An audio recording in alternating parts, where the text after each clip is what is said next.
Assalamualaikum warahmatullahi wabarakatuh. Halo guys, perkenalkan saya Siska Sulandari dengan NIM 2285190061 dari jurusan Bimbingan dan Konseling Universitas Sultan Ageng Tirtayasa.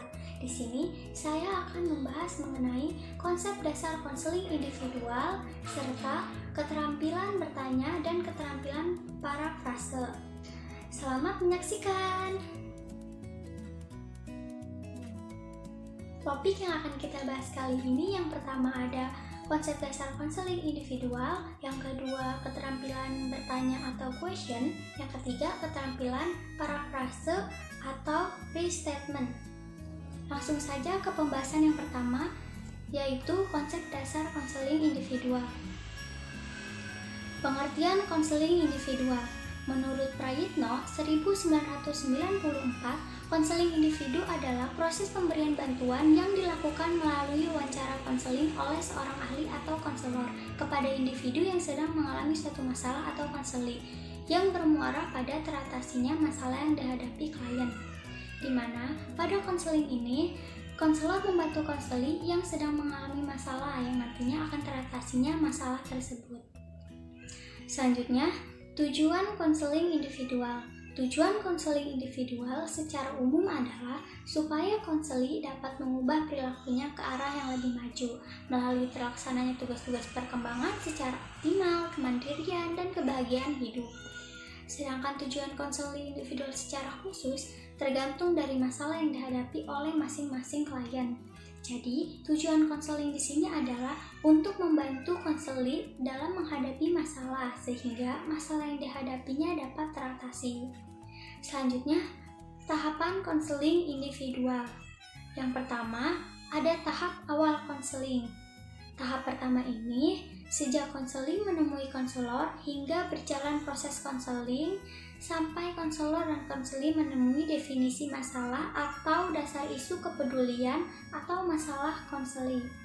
Yang kedua, ada tahap pertengahan atau tahap kerja. Pada tahap ini memfokuskan pada penjelajahan masalah konseli dan bantuan apa yang akan diberikan berdasarkan penilaian kembali apa-apa yang telah dijelajahi tentang masalah konseli. Yang ketiga, ada tahap akhir konseling atau tahap tindakan, di mana pada tahap ini ditandai dengan beberapa hal seperti menurunnya kecemasan klien, adanya perubahan perilaku klien ke arah yang lebih positif, sehat dan dinamis, lalu adanya rencana hidup masa yang akan datang dengan program yang jelas, serta terjadinya perubahan sikap positif. Selanjutnya, kekurangan konseling individual. Yang pertama, terlalu banyak menekankan pada tilikan intelektual dalam upaya perubahan.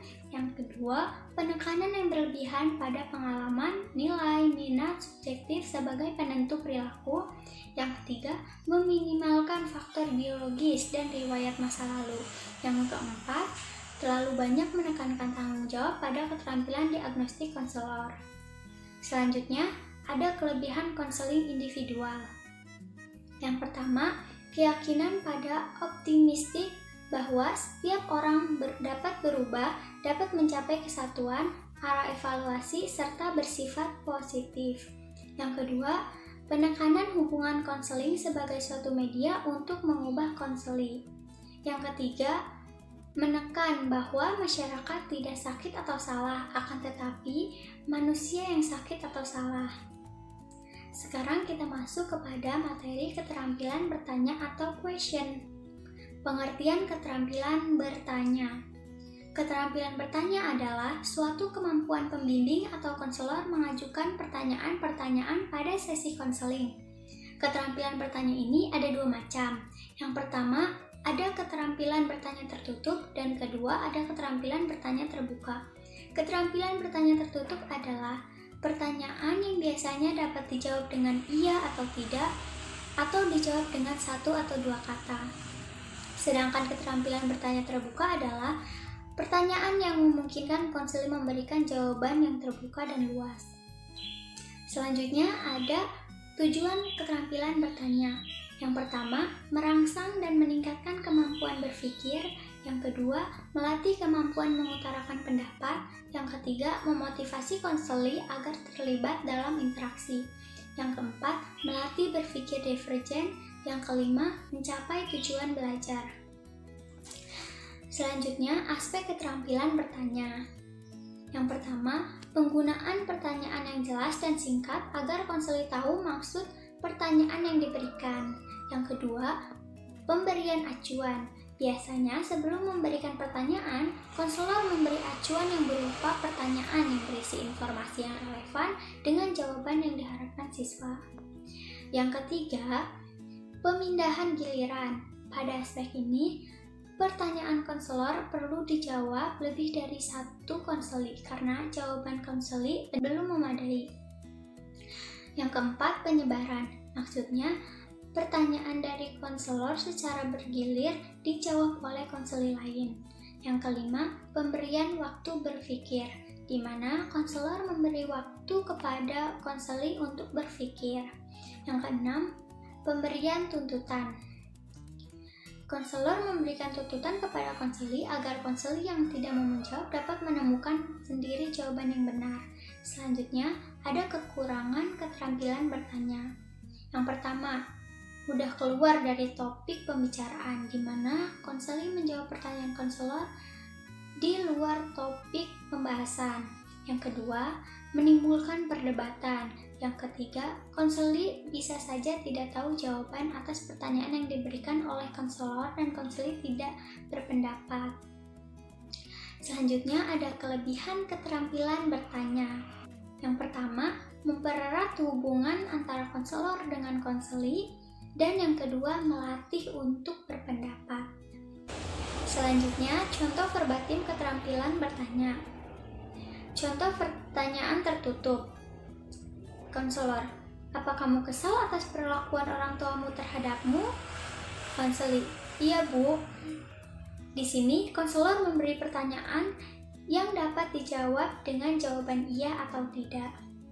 Yang kedua, ada contoh pertanyaan terbuka. Konselor, kenapa kamu kesal? Lalu konseli menjawab, karena saya merasa tidak diperhatikan oleh orang tua saya. Orang tua saya hanya memperhatikan kepada adik saya.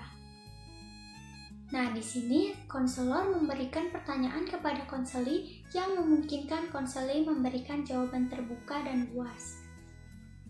Selanjutnya kita masuk pada keterampilan parafrase atau restatement. Pengertian keterampilan parafrase. Menurut Asmani 2010, keterampilan parafrase merupakan teknik untuk menyatukan kembali inti pengungkapan konseli atau esensi dengan mendengarkan pesan utama konseli secara teliti serta mengemukakan sebuah kalimat yang mudah serta sederhana. Di mana pada keterampilan ini, konselor mengulang kata atau pemikiran-pemikiran kunci dari konseli yang dirumuskan oleh konselor sendiri. Selanjutnya, tujuan keterampilan parafrase.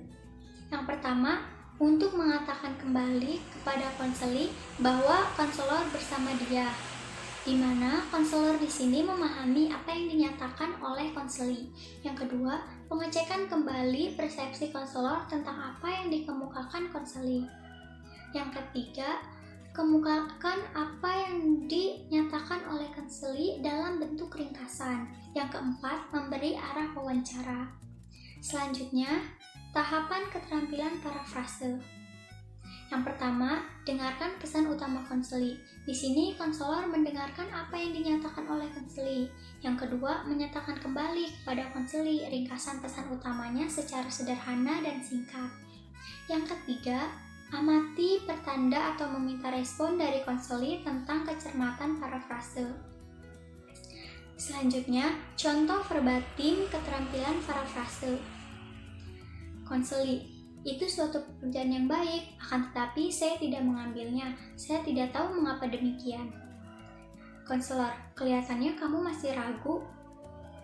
Nah, di sini itu konselor mendengarkan pernyataan dari konseli dan konselor memberi persepsi tentang apa yang dinyatakan oleh konseli.